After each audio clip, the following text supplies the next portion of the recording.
Hello everyone, welcome to today's SSP Webinar Reboot, Refit, Re-energize, Creating Opportunity for Mid-Career Growth. My name is Jeff Lang. I'm with the American Chemical Society and I'm the chair of the SSP Webinars Working Group.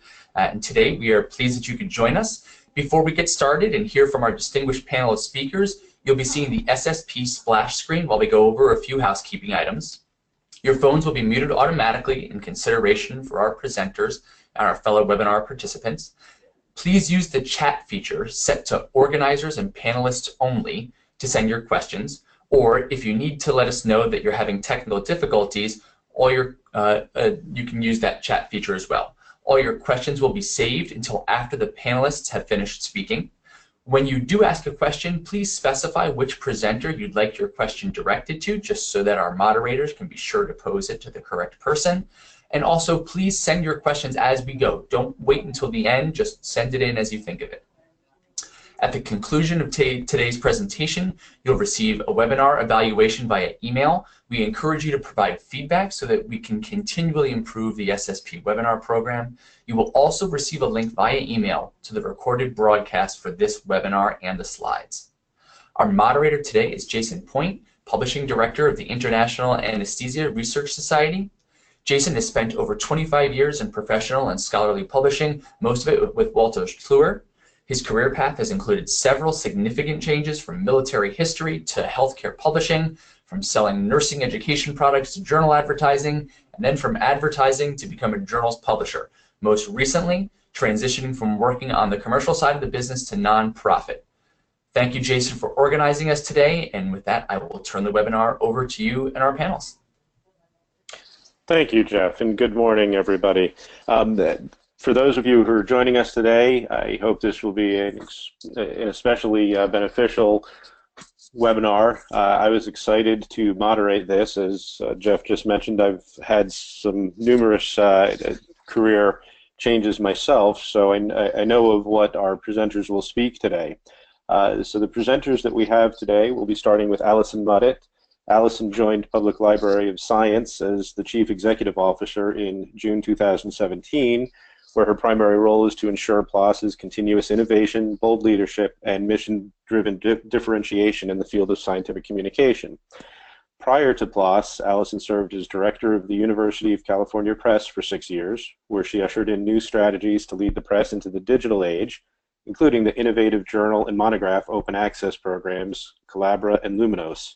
Previously, Allison was Executive Vice President at Sage Publications, leading publishing programs across books, journals, and digital platforms. Her nearly 30 years in the publishing industry also include leadership positions at Blackwell Publishers in Oxford, UK, and Taylor Francis Incorporated in Philadelphia. Allison is a frequent speaker at industry meetings and currently serves on the board of directors of the Association of Learned and Professional Society Publishers and on the advisory board for the Authors Alliance. In the past, Allison has also served as Vice Chair of the Scientific Publications Committee and a member of the Open Science Committee for the American Heart Association, on the Executive Council of the Professional and Scholarly Publishing Division of the American Association of Publishers, and as co-chair of the Dean's Leadership Council at California State University, Channel Islands. Our next speaker will be Peter Harrison. Peter has over 20 years' experience in the scholarly publishing industry and has worked at Elsevier throughout this period. Prior to joining Elsevier, he completed an honors degree in chemistry at the University of Edinburgh and a PhD in pharmaceutics and drug design at the Australian National University. He is currently based in Philadelphia, though for the majority of his career he has been based out of Oxford, UK. Peter is responsible for a global team of publishers based in the US, UK, Netherlands, and Germany, who manage a portfolio of approximately 180 health science journals in a range of medical specialty areas with a combination of proprietary and society-owned titles. And finally, you'll be hearing from David Thew. David is a specialist in executive search, recruitment, and resourcing and outsourcing in publishing and digital content with over 30 years' experience. He was joint founder and managing director of the international publishing and knowledge recruitment company Intelligent Resources, founded in 1997 with offices in London, Frankfurt, and Paris. In 2009, Intelligent Resources merged with its main competitor, TFPL, and David became Director of Publishing and Content Provider Recruitment. building their executive search offering, and championing the use of social media as a recruitment and resourcing tool. David left TFPL in 2013 to establish his own executive search consultancy, working with clients across scholarly publishing to hire at middle, senior, and board level in all publishing and business disciplines. Most recently, David has merged his company with the consultancy, project, and interim management specialists, Maverick, adding his executive research expertise to their multidisciplinary consultancy portfolio to provide global end-to-end resourcing service for scholarly and educational publishing markets. David is a council member of ALPSP, a committee member of the SSP's Education Committee. He is also a member of the STM's Early Careers Committee and chair of its Career Guidance Subgroup. He is also a fellow of the UK Institute of Recruitment Professionals. So I think you'll see we've got a distinguished panel to speak to you today, and without further ado, we'll switch it over to Allison. Okay, great. Thanks very much, Jason. And hopefully everybody can see the screen clearly. So this is, I think this is a great topic for SSP to cover. There's a lot of advice on how to get into publishing, but I think there's been very little available for people as they sort of move up the ladder to think about how to build and develop their careers. So I'm happy to be able to contribute to that today. I've been lucky enough, in a close to 30-year career in publishing at this point, to have a sort of rich and varied set of opportunities. And so as I'm going to talk about those, my different roles in this presentation, I thought I would just start by giving you a quick overview of my own career.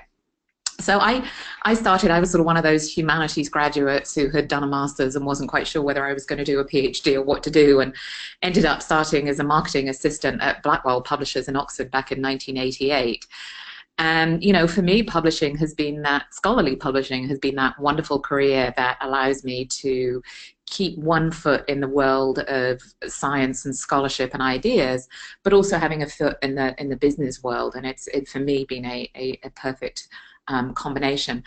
I ended up spending, as you can see here, close to 9 years at Blackwell in total. I moved from marketing across to editorial, worked my way up as an acquisitions editor, and was publisher for the humanities division when I was recruited by Taylor and Francis. So I came to the US 20 years ago now on a one-year contract with TNF, and here I am 20 years later as a US citizen and sort of permanently settled here. So I think in many ways what my career speaks to is being open to new opportunities and experiences, and they don't always come from where you expect them to. I had no particular desire or plan to move to the US, but I was sort of open to an opportunity that came up, and in the end that opened a range of other opportunities for me. So I ended up sort of moving to Sage, initially running just the books division, and then a couple of years later moving into the role of Executive Vice President to run sort of books, journals, and digital publishing at Sage. Then sort of further north to UC Press, where I took over running the University of California Press for 6 years. It was a time of immense change for UC Press. I think it is for university presses in general in many ways. And then, as you heard from Jason, I moved to PLOS literally less than 3 months ago. So I'm still sort of very much getting my feet under the table and understanding things here. Thinking about what this sort of means for how we develop our own careers. I've got this slide here sort of that looks at the career life cycle, and I do think that certainly from my own experience, what we are looking for and what we can contribute in our work life varies as we sort of move through our career stage. So when we're starting out, I think we're still at that stage where we're sort of exploring things, we're finding out where our real strengths are, we're building our skills and experience, and I think we're beginning to understand what really is meaningful for us and where we gain most of our satisfaction. By the time we get into sort of mid-career, I think we've become more established. We've created success in the first part of our career. We're thinking about how we can build on that. We've got a clearer idea of what the things are that are meaningful and that give us satisfaction. And that's really the stage that we're sort of focusing on today.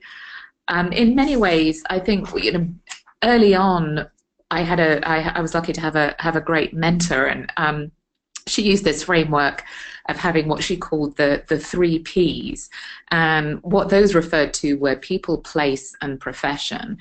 And the way in which she framed that was thinking about, it's the combination of those 3 things at a very basic level that drives sort of your overall satisfaction in life. And it's about sort of the people or the person that you're actually with, the place that you live, and then your professional work life.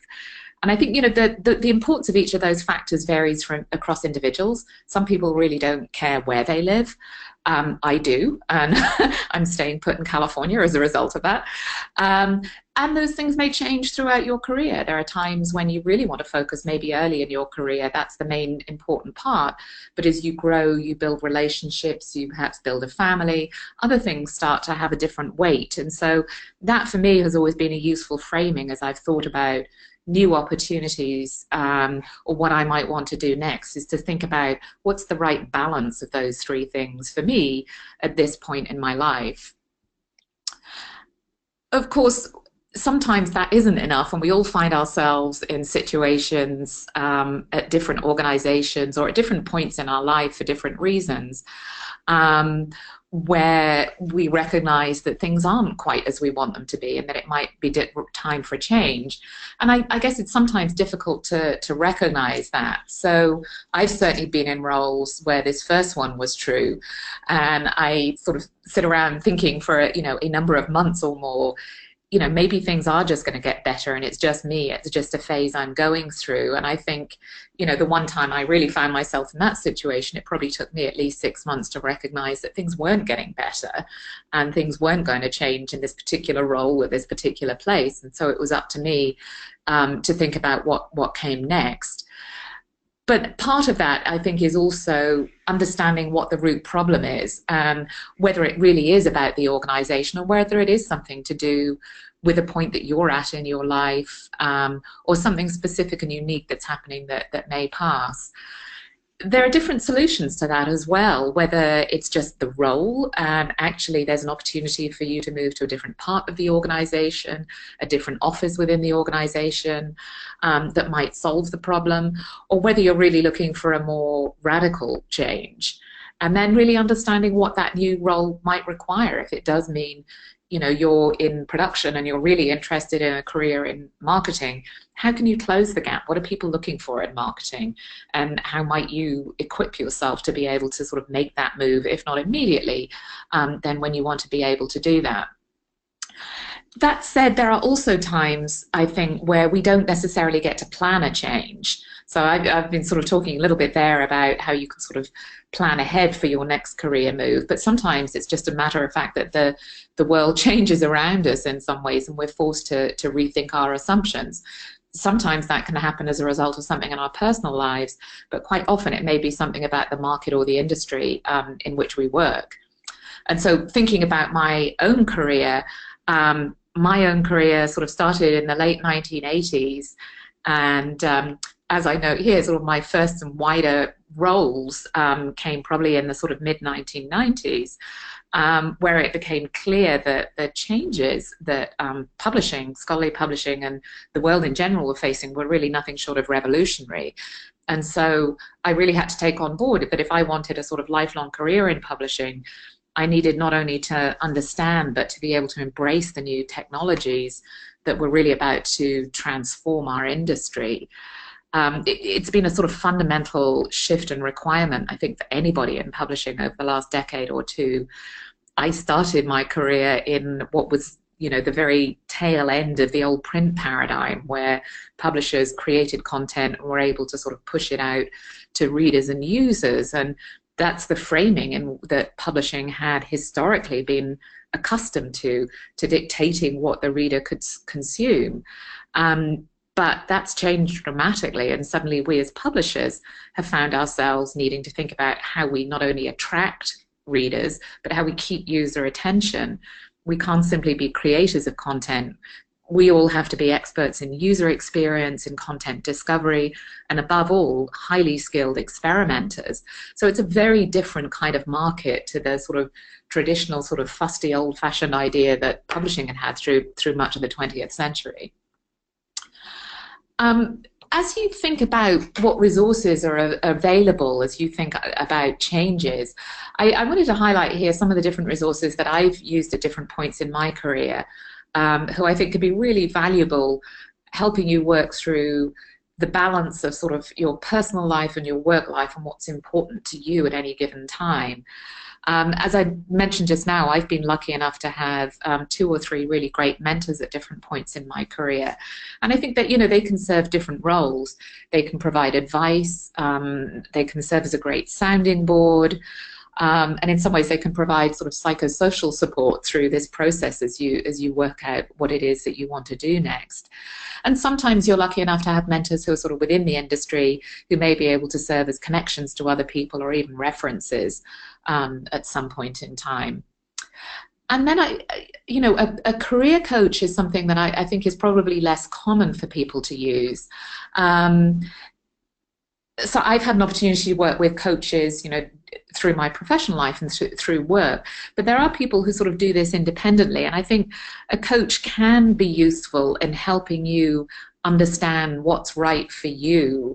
I think sometimes there's a lot of pressure for us to sort of follow what is sort of thought to be the right career pathway, and that means taking on more management experience and more leadership experience, and, you know, a bigger, wider role with more management experience must therefore be better. But I think it's, you know, as I said, I think it's really important to understand sort of what your own North Star is, and what at any point in your career is what is the right thing for you. You know, personally, I like big, messy, complex challenges, but that's not for everyone. And just because I like it doesn't mean to say that it's the right move for anybody else. So I think a coach can really help you sort of understand those kinds of issues. Peer networks, I think, clearly can be incredibly useful. You know, SSP is a wonderful opportunity for that, to get to know people in other organizations. And there are, you know, multiple different ways of doing that, including, of course, online ones. And I think to use something like an SSP conference as a way to sort of just get to know other people and what they're doing is a great way to sort of build out your network in that way. And that can also help, I think, with your sort of professional profile. Networking is a great opportunity to do that if you have the opportunity to write or blog or make presentations. But even something as simple as just getting involved and volunteering for an SSP committee. Those are the kinds of things where you'll start to meet people in other organizations, and as you sort of commit and help and build profile there, it raises your profile, I think, across the industry. And then finally, I think it is worth thinking about professional development. You know, that can be everything as simple as, you know, what you're doing right now and participating in webinars, to more formal programs such as an MBA. You know, the one thing I would say there is, you know, doing something like an MBA, which I did in my final 3 years at Blackwell. It's a significant commitment of time alongside your existing professional life. I was lucky to have support both financially and in terms of additional time from Blackwell when I did that. So I think the only thing I would say about the formal programs is it is a significant commitment, and you should understand whether that's something that is really going to help move your career forward in the way you want, or whether you're just going to be saddled with some significant debt afterwards. So they can definitely be of value, but I think it's worth evaluating that in terms of your career goals and not just for its own sake. And so finally, I was going to finish up with some thoughts about what all organizations, I think, need to do to succeed today. And I think these are all qualities here that I've listed that, you know, when I think about, you know, my role, you know, fairly recently here at PLOS, but this was certainly very much the case at UC Press over the last 6 years. These are the kinds of qualities that we look in staff from entry level upwards, but I think they become more important as we get to mid to senior manager level. And at that level, not only do we need the managers at that level to have these qualities, but they need to be able to build and nurture these qualities within their own teams. And, you know, on the ground and at a practical level, I think this means that our staff at UC Press, and certainly as I'm learning here at PLOS, our staff have had to reconcile themselves with a level of ambiguity and a degree of uncertainty about where we're going. And I think if we sort of look back at our parents' and grandparents' generation, that was not the case in the world of work. But the digital environment is a much more collaborative and iterative process, and I think it requires quite a different skill set and approach. It's just not really possible for us to come to work and sort of sit in our office or cube and work independently on our tasks anymore. Work really requires a lot more communication and cross-departmental collaboration than it used to. And certainly here in the Bay Area, the notion of going to work itself is changing from going to a specific location on a daily basis to having a lot more flexibility in choosing where and when to work. So as an organization, we've had to consider this in terms of how we design the workplace. If we want to attract, motivate, and retain top talent in today's market, and I think increasingly in a generation that wants more freedom to define and tackle issues on their own. I noted earlier about the collaboration, and so far more of our work now gets done in ad hoc teams that come together around a specific project. Some of them are geographically distributed, and so we have to find effective ways of working with staff who telecommute or in partner organizations the other side of the continent, or in some cases the other side of the world. I think, you know, the positive side of this is that these diverse teams provide a much more powerful insight into the issues and challenges that we're facing. But we have to work in very different ways to do that effectively. And so it's key for us to be able to equip our sort of mid-managers and sort of the senior managers of tomorrow with the knowledge and skills of how to lead and manage teams, both from a distance and these very sort of diverse teams.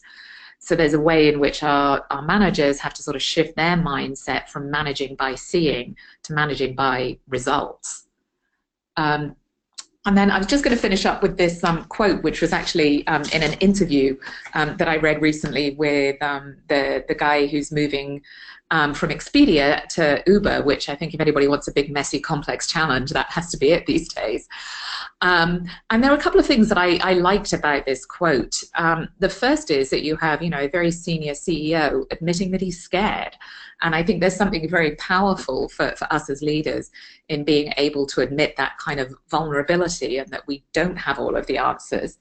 But I love this second part of the quote here that I've highlighted. It has very much been true for me in my career, and that brave step that it sometimes takes to jump into something where things are unfamiliar, it's uncertain, you don't really know where it's going to take you, but in many ways that can often be the biggest payoff in terms of building your career, but also building you as a person and really helping you to sort of develop a depth of understanding about not just the professional world, but about the world in general. So I am going to close on that note and pass it on to the next presenter. Okay, thank you very much, Allison. Our next presenter is Peter Harrison. Thank you, Allison, and thank you, Jason. Good morning, everyone. Thank you for the opportunity to talk to you today. It's a pleasure to be here. My name is Peter Harrison. As Jason mentioned in the introduction, I work for a large commercial publisher, Elsevier. So the talk that I'm giving this morning is going to come from that perspective. I realize now from Allison's slides, I joined Elsevier in '95, so in fact we must have overlapped for 1 year in Oxford at the beginning of our careers, though mine has, I have also moved westward, though at a considerably later stage. I moved across to the US a couple of years ago. So I'm in Philadelphia at the moment, and that's my current location. I'm going to draw from my experience at Elsevier during this presentation, but I hope, of course, it's generally applicable to other large commercial organizations, and there's also some crossover, as you might expect, with some of the points that Allison raised in her presentation as well. Okay.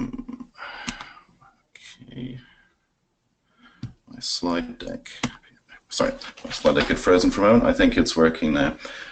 So the points that I'll be covering this morning, I'm going to reflect just a little bit on the changing vision of large commercial publishing organizations, and then a bit about the career development paths and the resulting opportunities for both employers and employees that those changes bring.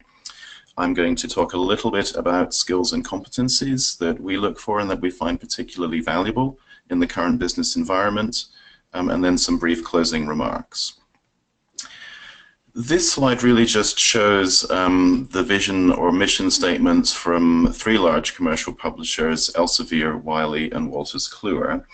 The reason that I just highlighted this at this point was just to mention the fact that in each of these you can see that they refer to more than just providing content. They all make reference to providing analytics or services or supporting customers in decisions that they need to make and to ensuring that they come to better informed outcomes. So this part of the role, I guess, of publishing companies is clear in the statements that they have in this regard. Just to dive into the Elsevier example in a little bit more detail, the point that I wanted to highlight here was really around the strategy and how this vision is delivered. And I think the key phrase here is really combine content with technology. So much is going on now driven by this combination with increasingly mixed product development teams, people who might have what you might call traditional publishing backgrounds, working with people from technology backgrounds. And this is the reality that we see, and I think there will be a lot more of this in the years ahead. Just in terms of numbers, in total, Elsevier has around 7,500 employees, and already over 1,000 of those are technologists. So you can see that even in terms of recruitment and numbers of staff at the moment, there's been a significant change. And for people who do have publishing backgrounds, this means many more opportunities to work with others with more extensive technology backgrounds on these sorts of new product developments. In terms of career tracks within the publishing industry, there are, of course, different pros and cons of working with large organizations versus small organizations. One of the benefits, though, I think, of larger organizations is that they can provide broad opportunities, and we are seeing increasingly multiple tracks for career development, and increasingly it's increasingly common that there are moves between those tracks. In my own instance, I'm probably not a good example here because I've remained in, I guess, what you could define as the publishing and product management career track for my career, or throughout my career. But if I had joined, say, 10 years ago, then I think movement between these would be much more common and much more likely. And certainly as an organization at Elsevier, and I think at other organizations, movement between these kind of tracks is actively encouraged where possible. I included this cartoon because it appealed to my British sense of humor, but again, I think it does just emphasize the point that there are more opportunities, and the world is more complex, and horizontal or lateral cross-functional moves are considerably more common now than they were, say, 10 plus years ago. The next couple of slides are focusing on career development opportunities both from the employer and the employee perspective as I see them. This first slide is really talking about the perspective of the employer. And to me, the key point here is that the employer can provide a framework and a structure to support career development within the organization to deliver the overall business goals. So to give an example of some of these, there are some initiatives that are ongoing within Elsevier at the moment that speak to these. We are working, for example, on developing career progression paths within different parts of the business and between those, and defining skill sets connected with those different roles, so that where individuals, have an aspiration or a wish to perhaps move from one type of role to another, it is clearer, what type of skills they might need and what might best suit them or position them for that next move. As I mentioned before, movements between business units and various functional groups are increasingly common and encouraged. There are some areas where there have been investments in training, where there have been new areas where it's felt to be useful to get a large number of people on the same page and up to speed with a new and evolving area. So take machine learning as an example. There have been investments in training and courses within the organization to educate and inform people about some of these new and evolving areas. There's an annual framework in terms of performance and objective setting, and to review that. And that is added or combined with continual feedback throughout the year. But in addition to those kind of business and career development goals, there are also longer-term development conversations between employees and their managers. So those are times to step outside of the day-to-day part of the role and focus a little bit more on the longer-term aspirations of an individual, where they might like their career to move to in, say, 3 to 5 years' time, what sort of aspirations they have in that regard, what could be done now to help to facilitate and support them in that overall goal. From the employee perspective, I think that the key point is really around taking ownership and taking initiative and taking that responsibility. It's your life and your career, and you're the best person to decide how you feel that should develop. The cartoon shows a little, I guess, example of how the reality doesn't always measure up to the initial expectation. And particularly with the more complex environment that we find ourselves in, it is likely that, you know, getting from one point to another point might involve a few more steps than was initially envisaged. But I think ultimately those sorts of opportunities can lead to richer overall experience and broader overall experience. So this, I think, is something to be embraced. In terms of thinking about your own experience and your own interests, my advice is to really focus on the areas that you really love. Think about what you really enjoy at work. What areas do you naturally migrate and to in terms of, you know, the parts of your role and the parts of work in general that you really derive a lot of satisfaction and enjoyment from. I always think it's better to build on individual strengths rather than try and somehow fill in any perceived weaknesses. Having said that, there of course are always new skills and new experiences that could be helpful and useful and relevant in terms of positioning you for future roles. So I would always suggest to also think about that and to determine what sort of additional experience could be helpful for you in the future. I think within most departments, within most organizations, there's usually a shift between what you might call an individual contributor type of role to a people manager role at a certain stage. So again, thinking about where you are on that particular spectrum, if you're someone who is currently an individual contributor but would really see a move to a more people management focused role as your next one, how best would you position yourself for that? If you are currently an individual contributor, for example, and would like to stay one, what additional experience and knowledge and projects would help you become a more valuable individual contributor? I think the project work often plays a really useful role outside of someone's day-to-day working responsibilities. It can be a great way of raising your profile, either within your own organization or if it's a project outside of your own organization, perhaps with a group like SSP or some of the other industry bodies. That can be a great way of raising your profile with new individuals, getting a fresh perspective and getting some additional experience that can add to your overall expertise. Mentorship also is something, and I think Allison mentioned this in her presentation too. So if you are thinking about potentially moving to another part of the organization or progressing to a different sort of role, you know, are there others within that same organization who've already made that kind of move? Could they provide mentorship to you that would really help with that? So mentorship is another area that we also ask individuals to consider and can offer that where appropriate. In terms of the skills that best position people for making whatever kind of move in the end they would like to make and they would hope to make to progress their own career,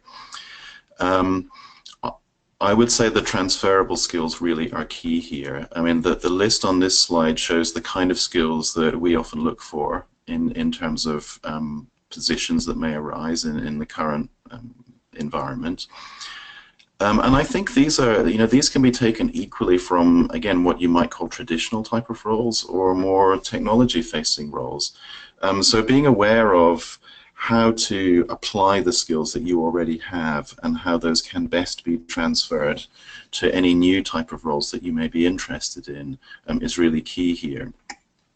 I would also particularly focus on the last skill that's listed, the collaborative approach and ability to adapt. We're finding more and more that product development and project management and business development of different forms, it requires working collaboratively in multidisciplinary teams. Being able to adapt as things develop, being able to deal with ambiguity, everything isn't necessarily cut and dried at the beginning of a project or at the beginning of a product development cycle. There may well be things that we have to adapt to or change as we go along. And so having individuals who are very comfortable working in that kind of environment and are able to adapt as needed throughout the process and collaborate with a wide range of others are really central, and those sorts of skills will, I think, stand you in very good stead in terms of thinking about other types of roles and how you can apply those in other types of roles and positions in the future. So in conclusion, I think it's a fantastic time to be in the publishing industry. I think there are more opportunities and more variety and more diversity than there ever have been. And I think that's really exciting, and it's a really great time and opportunity. Within this environment, transferable skills and being able to thrive in a time of change are more and more important, and I think the more that individuals can work on those and improve their skills in those areas, the better positioned that they will be. Employers can play really valuable roles in terms of providing a framework and supporting career development for their employees, but ultimately I think also it's the employees and the individuals who really need to own their own development plans. So in conclusion, I would say do go ahead, do take the initiative. Don't be afraid to step outside of your comfort zone. It may sometimes seem a little bit daunting, but you will almost certainly come away richer and glad, richer for the experience and glad that you took that decision. So that concludes my presentation for this morning. Thank you very much, and I will now hand over to David.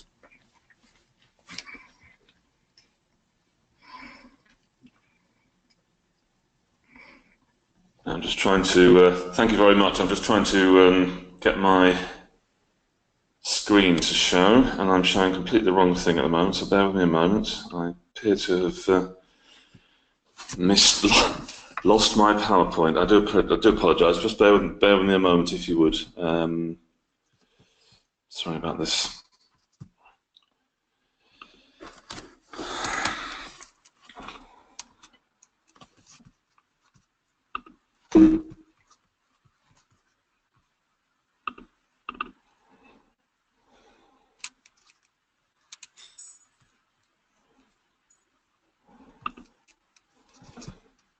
Sorry, I'll be with you in just a minute. I do apologise. Sorry about this. Okay. We'll take it out of your pay, David. Bingo. Right, here we go. So my apologies for this.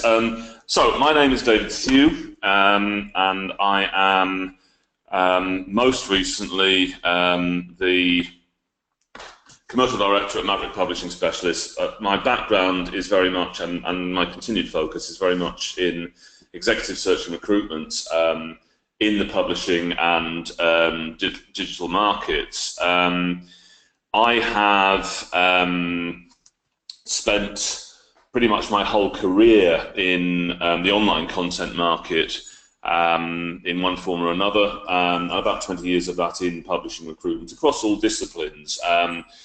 So in terms of some of the things I'm going to come on to talk about, actually, I'm a member of the STM Early Careers Publishing Committee. I'm a council member of ALPSP, and actually this is no longer up to date. I'm no longer a member of its professional development committee, but I have been. So, and again, I'm going to talk a little bit about networking opportunities and getting involved in those kind of organisations in due course. And really, just as a final issue, I'm not a publisher by background. I was actually a linguist by background.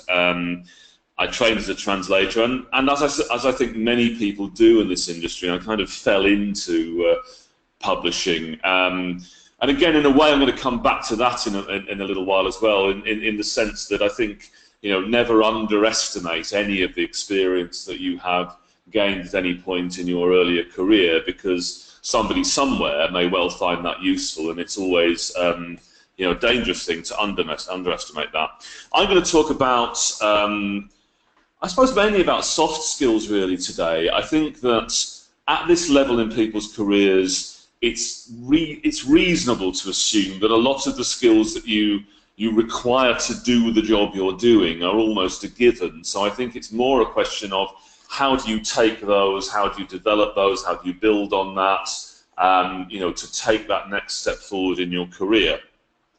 So let's look at that.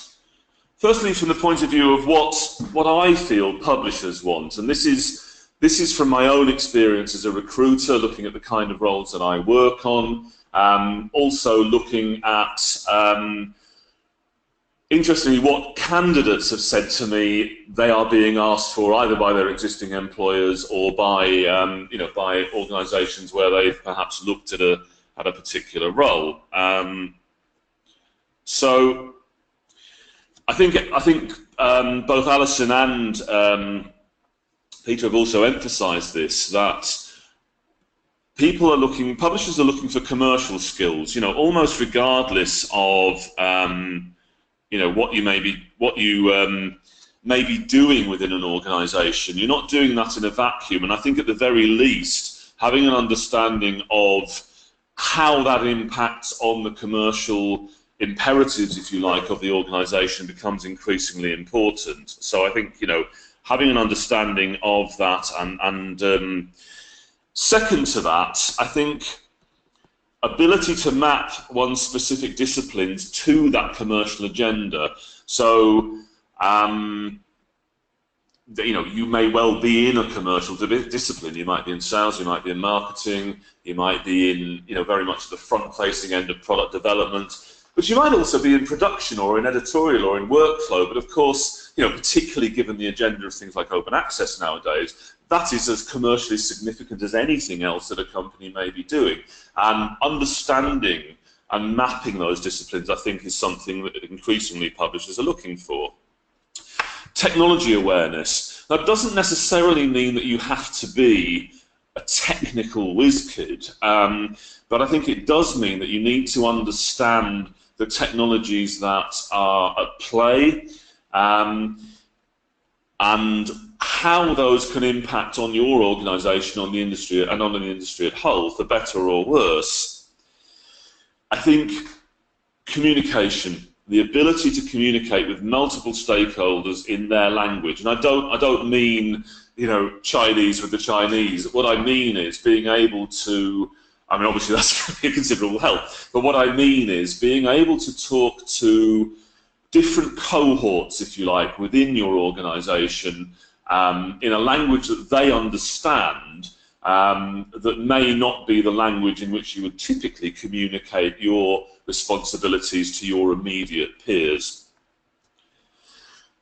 Pragmatism, and I think that is as important. Let's go back to the technology awareness for a moment.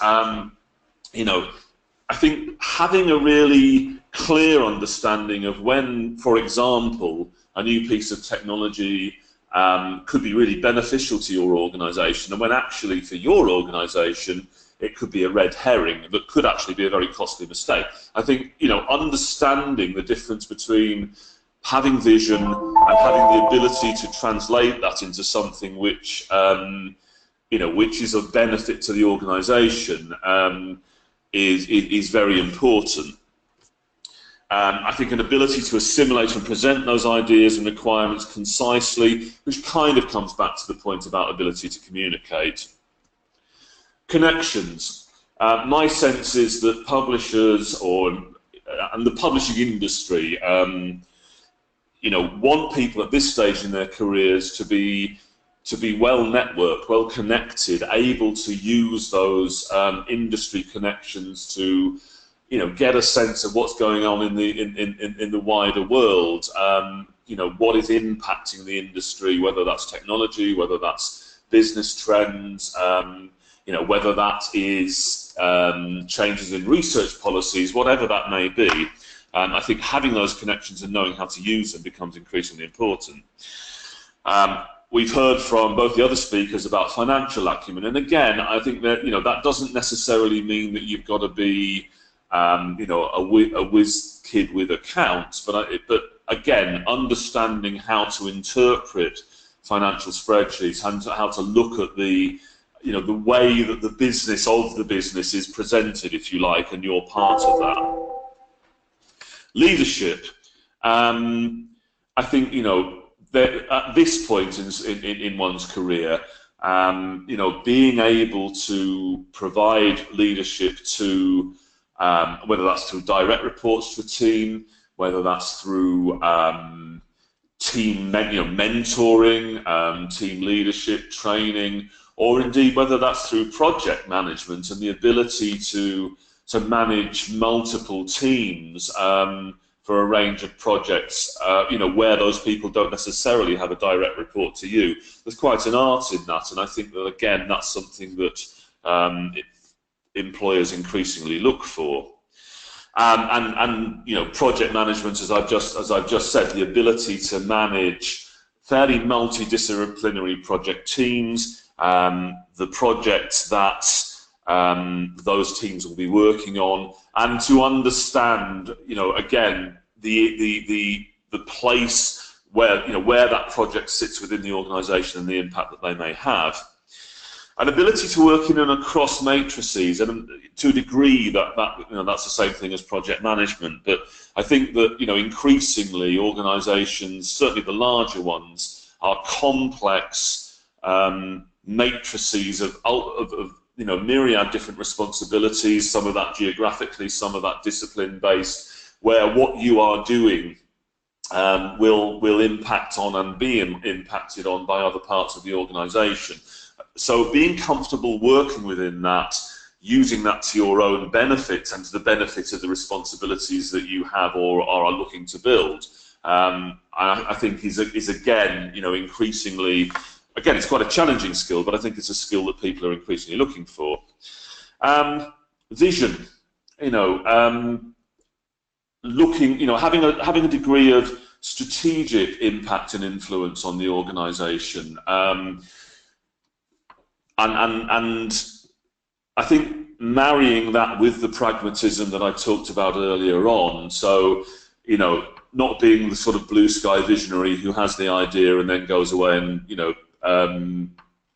either lets somebody else get on with it or keeps churning out visions which actually aren't necessarily also grounded in the realities of what the business needs to do and is able to do at that point in time.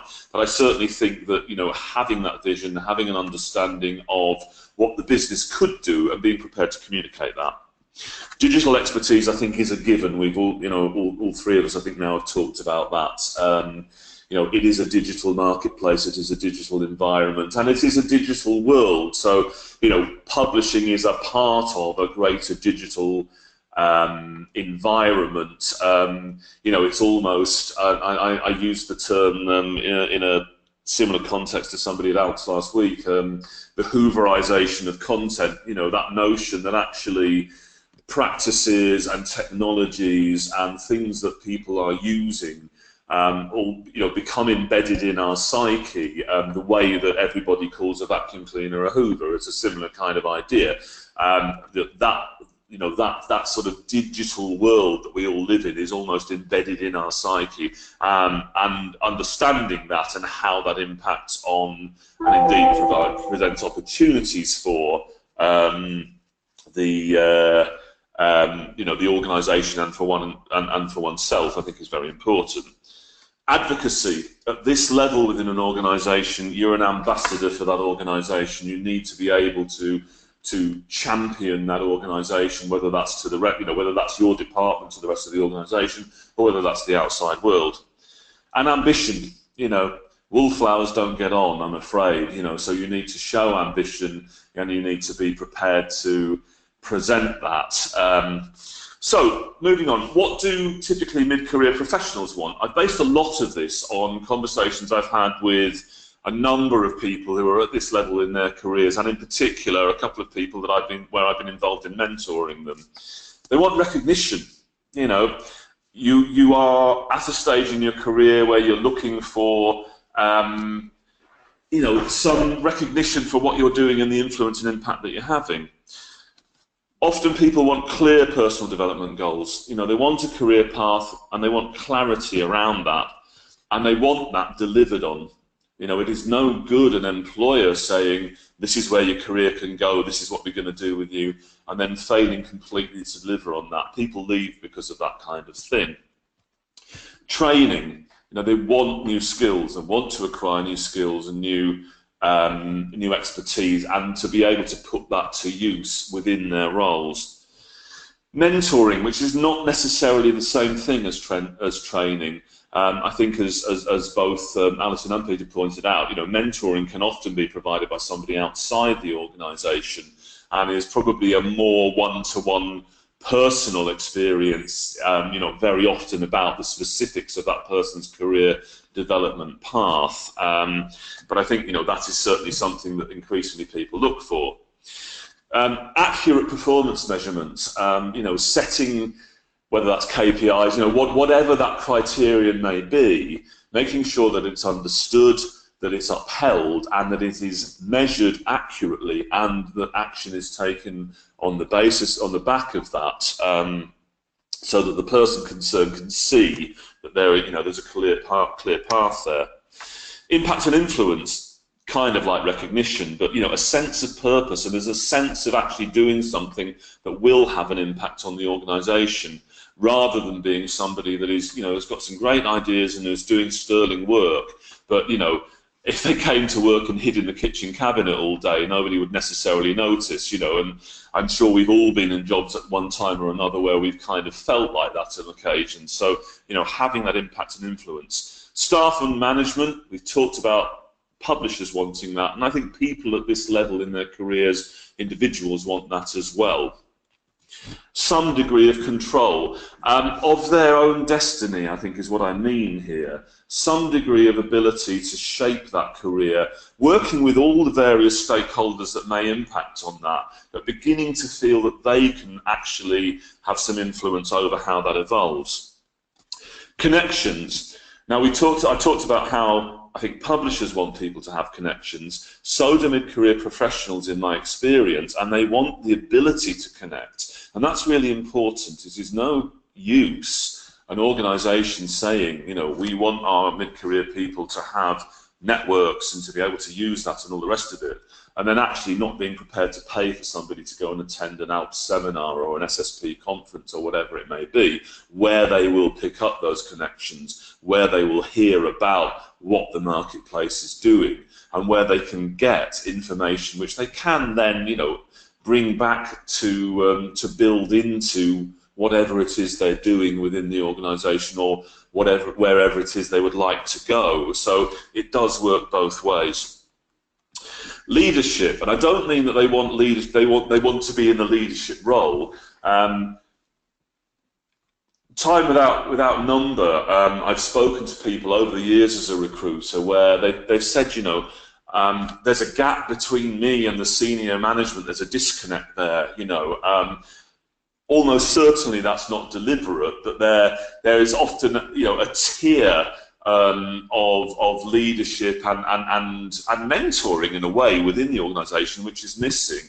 So a lot of people I find at this level want that leadership. They want to feel that there is someone they can go to say, okay, I'm stuck on this. you know, can you help me through this bit? What do I do now? Or who will also take responsibility, you know, for moving something on. Communication across the organisation. So you can see a lot of this is the flip side of what the publishers want. Interaction with key peers. Honesty. You know, don't promise something to somebody at this level if you're not going to deliver on it. And if you can't deliver on that, then you need to be honest as the employer about that, and, you know, maybe talk to that person about how you can help them to move on, maybe to another part of the organisation or maybe out of the organisation. But I think that honesty and that transparency is really important. And you know, to go with that, help with the management out if there's no management up. And I think that's also really important. It's a fairly small industry, this, and a fairly nepotistic one. And the person who moves on to another organisation with the blessing and the help of the company they've worked for up to now is the one who will still be an advocate to that previous employer 3, 4, 5 years down the line. And you cannot overestimate the importance of that in this industry. And reward, you know, don't give people an absolute bomb load of responsibility and don't reward them for it. You know, there need to be incentives. That doesn't have to be financial, but there does need to be a sense that, you know, there is a reward for all that hard work, all that graft, all that impetus that this person is putting in. If they don't feel that there's a reward for that, they will leave almost certainly. And access to senior management, which I've kind of talked about already. I think, you know, those organisations that have an open door policy, that's a really good place for a mid-career professional to be, but you do need to do something about it. You know, you need to recognise that there is access to the senior management and make the most of that. And they want to be listened to, you know, they don't want to be working in a vacuum. You know, that worst case scenario of management by spreadsheet and, you know, management by telling fictions to the stock market. You know, they want to be listened to and they want to feel that they've got some input and that management are taking notice of them. So how do you get there? I'm just conscious of time, but how do you get there? Talk to people within the organisation and outside the organisation. You know, make yourself visible. Be very clear about your own career goals and constantly reassess them. And a way to do that is to benchmark. So one of the things that I often say to people who are at a career crossroads, and it's often at around this level, is, you know, not necessarily directly apply, but you know, look at some job adverts in your marketplace. You may or may not decide to apply for them, or indeed, you know, look at the roles of some of your key peers. And look at what those expectations are within that specification. So what do you, and how much of that do you already do? How far would you have to go, you know, to make up the difference? Do you want to do that? And if so, you know, what is that distance? And, you know, how much of that is a leap of faith? And what steps would you need to go through to get to that point? It's a very useful process. Also with benchmarking, always look backwards as well. And what I mean by that is what I said earlier on about, you know, recognizing the value of all your experience. So not, you know, not knocking things off your CV or off your own sort of CV in your mind. You know, thinking about all, you know, you are the totality of all the things that you've done up to that point. And it's important to be aware of that, because when you then come to benchmark that against what you could then go on to do, you know, you need to have that sense of where you've got to. Gain profile. Go, as I said, go and talk to people, get involved in initiatives within the organisation, you know, initiate, innovate. One of the things that my mentee has been doing is he was very keen to find out about what people, he's in editorial, about what other people do in other parts of the business at around his level. And one of the things he was horrified to discover was that actually they all worked in silos, all these different disciplines and different departments. So he set up lunchtime sessions where actually one department could present what they do to another department, and it's been really, really successful, and it's given him some profile. Ask the questions that demonstrate your knowledge and value. So ask the questions that prove that you can only be asking those questions because you've already got a very high level of knowledge. People are impressed by that, whether it's within an organization, whether it's at an interview, you know, the kind of questions that show you actually know what you're talking about, if that makes sense. We've talked about networking, and I really can't, again, overstate this. Interestingly, one of the initiatives I've been involved in recently with STM is with the career guidance subgroup. We're creating a set of interviews which will go up on the STM website, where we've been interviewing senior career professionals in the industry to get them to talk about how they got there and the steps along the way. And obviously, you know, there are all sorts of different paths and different routes and so on. But what they have all said is how much they value the networking that they've been involved in, joining professional organisations like SSP, like ALPS, like STM, you know, others that are out there, and getting involved in the committees of those bodies. If you think about that, whatever you're doing and whatever that discipline may be, it might be education, it might be marketing, it might, you know, whatever it might be, I don't know, legal, you know, it could be any number of things. You will be sat around a table or virtually with a group of individuals from other companies who all have other levels of experience. Some may be more senior than you, you may be more senior than others, but you know, so already there's a collective pool of knowledge. You're all working the same side of the fence on particular subjects, but inevitably you will get to talk about, you know, your own day job and about theirs. You will gain profile. People will see you in action, and it really is a really good way to get your face known and your profile known within the industry. And do the same with social media. You know, go onto LinkedIn network groups and respond to comments that people make. You know, respond to articles that people put up on things like the Scholarly Kitchen. You know, don't do it every day and everything. Some people do, and they do. To be fair, you know, I think you know, major parts of the industry regard them as a bit of a pain in the neck, because, and there is a danger that you then become, you know, there's overkill, and people stop reading you because, you know, you're commenting on everything. But it is another really good way to be seen within a wider virtual community, you know, in terms of what you're doing. So, you know, that's worth doing too.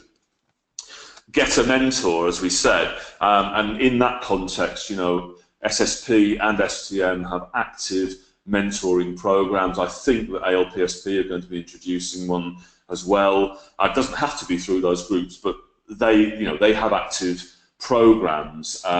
They get signed up and filled up fairly quickly, but I know from doing it myself as a mentor that it's extremely valuable for me. I've really enjoyed doing it, and I know that people on both sides of that equation have found it a very, very valuable experience, particularly because it's one-to-one, it's confidential, and the kind of advice that you get, you know, is very much geared to you and to your objectives, which may or may not be the same ones as the organisation you work for, which is why it makes sense to do that with somebody from outside. Take every training opportunity that's offered to you.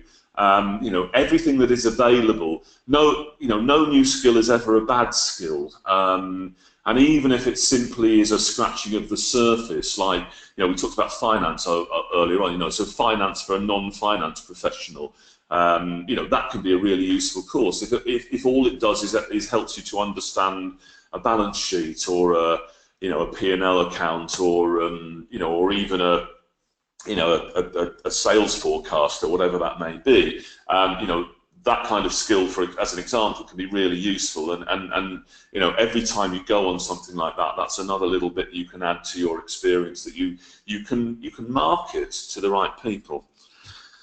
I think this is important. Encourage rather than demanding.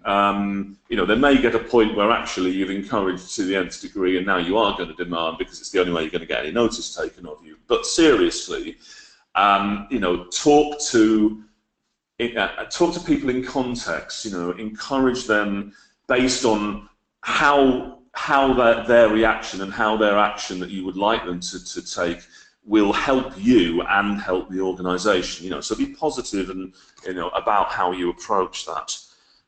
We've talked about experience never being irrelevant, and as both the previous speakers have talked about, be clear about when to stay and when to move on. And I think that's really important. There's no right or wrong with this. There are a great many myths that have been talked about in recruitment about, you should change jobs every 3 years. Nonsense. You should never stay longer than 5 years in an organisation. Nonsense.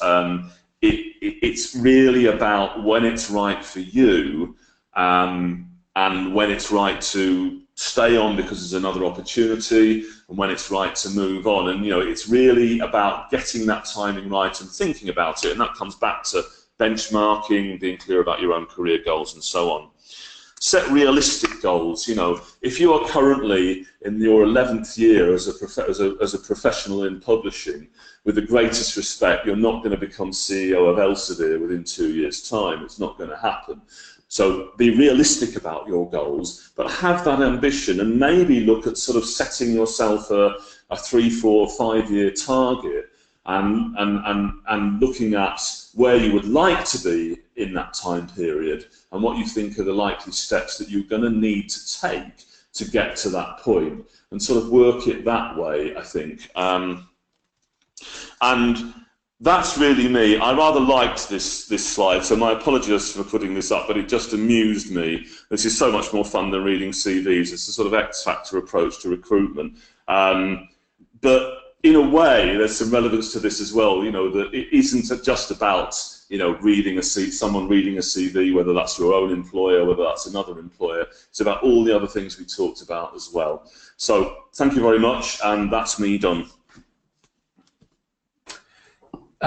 Thank you so much to all of our presenters here. Thank you to Drew and Peter and Allison. I know we are a bit over. We didn't have any questions come in, but I'm sure that we can continue to answer questions over email if there are any, so please feel free to reach out to us over email. Thank you again, Drew, Peter, and Allison, for sharing your expertise today. Thank you to Jason for organizing us, and thank all of you for attending. If you can, please do take the time to respond to our webinar evaluation. You will receive that over email as well. Your feedback does help us to continually improve this program. And just a last reminder that our next SSP webinar is on October 17th at 11 a.m. Eastern, an update on open access books. Not all green is gold. Thank you again, and enjoy the rest of your day.